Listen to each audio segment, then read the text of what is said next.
Halo, kami dari Universitas Pembangunan Jaya yang beranggotakan 3 orang, yaitu saya pribadi, Anis Nur Fitriah, dan rekan saya, Tias Dwi Safitri, dan Tiara Akila. Jadi di sini kami akan mewawancarai seorang entrepreneur yang memiliki bisnis di bidang furniture. Pertama-tama nih, aku mau nanya, motivasi utama dalam memulai bisnis tuh apa ya, Kak? Kalau pribadi karena lebih nggak mau terikat dengan jam kerja yang 9 to 5. Bukan masalah gaji sih, lebih ke fleksibilitas waktu. Dan mungkin karena besar di keluarga yang basicnya usaha, jadi kayak dari kecil udah doktrin kali ya sama bokap, pengennya tuh ya udah usaha aja. Jadi emang udah bawaan dari keluarga untuk usaha, terus juga fleksibilitas waktu ya Kak, nyari fleksibilitas waktu. Kalau lanjut, kira-kira nih karakteristik kepemimpinan seperti apa yang ada dalam kesuksesan membangun bisnis? Dia tuh orangnya mau terjun langsung, alias ngasih contoh. Misalkan Anis tolong dong itu dibenerin, tapi itu kerjaannya nggak bisa dilakukan dengan orang sendiri gitu kan. Ya si yang punya ini si atasannya, pimpinannya kalau bisa kasih contoh dan bantu nggak apa-apa gitu, nggak cuma nyuruh doang. Jadi gitu. Selain untuk merintah, dia juga bisa ngasih arahan, ngasih contoh secara langsung ya.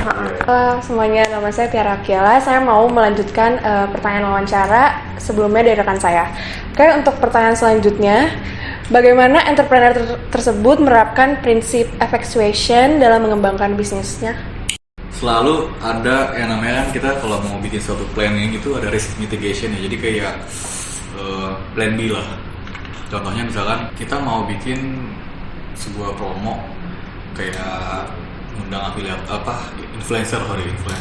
Tapi kalau hasil dari si video influencer ini gak sesuai ekspektasi, plan B-nya apa? Ya kita bisa pakai cara yang lain, kayak contohnya lagi tuh bentuk promo yang lain lah, ada campaign yang lain untuk ngatasin si influencer yang kemarin gagal.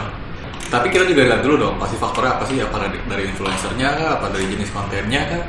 Kalau memang dari influencernya kan kita bisa ganti lagi yang kayak mungkin dia kurang cocok orangnya, atau dari jenis kontennya beda.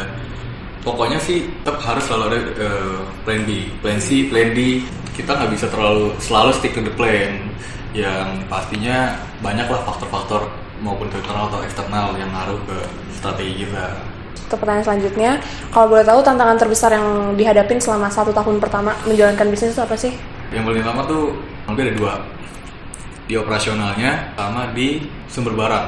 Kalau di operasional tuh maksudnya trial dan error, kayak efektivitas kerjanya tuh ngaruh banget kan. Misalkan contoh kayak ada orang misalkan beli kasur, beli meja atau apapun lah, misalkan kan Tiara beli nih kasur di jam berapa, terus nggak lama lagi ada temannya Tiara beli juga kan misalkan, atau orang lain. Pokoknya kita pernah coba kayak setiap orang beli langsung antar tuh kurang efektif dari segi bensin dan waktu. Jadi biasanya kita efektif itu kita kumpulin dulu. Jadi dari orderan dari jam pagi, misalkan dari jam 8 pagi sampai jam 12 ada berapa nih pengiriman, baru satuin sekali jalan. Jadi barangnya ditumpuk di mobil, jadi ke bondar mandir.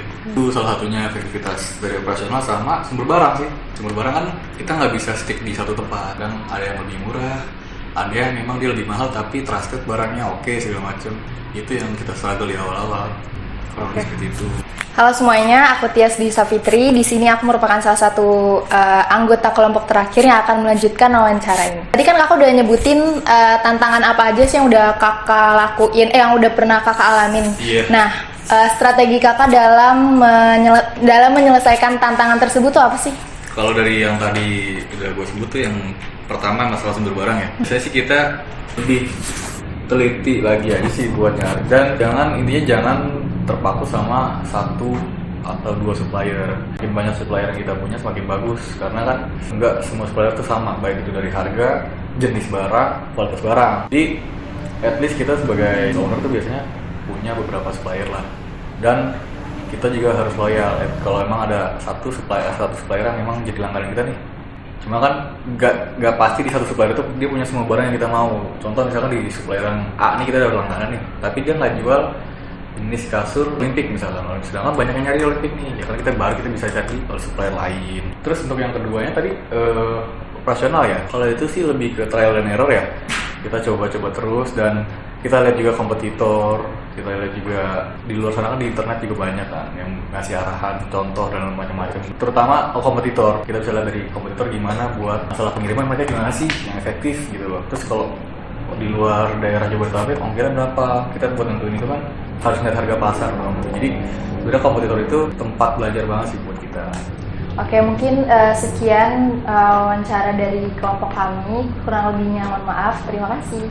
Jadi kesimpulan yang kita dapat dari wawancara tersebut, yang pertama yaitu motivasi utama dari seorang entrepreneur tersebut adalah tidak mau memiliki keterkaitan kerja yaitu 9 to 5, melainkan fleksibilitas waktu, serta orang entrepreneur tersebut sudah memiliki jiwa pengusaha dari keturunan atau warisan seorang keluarganya.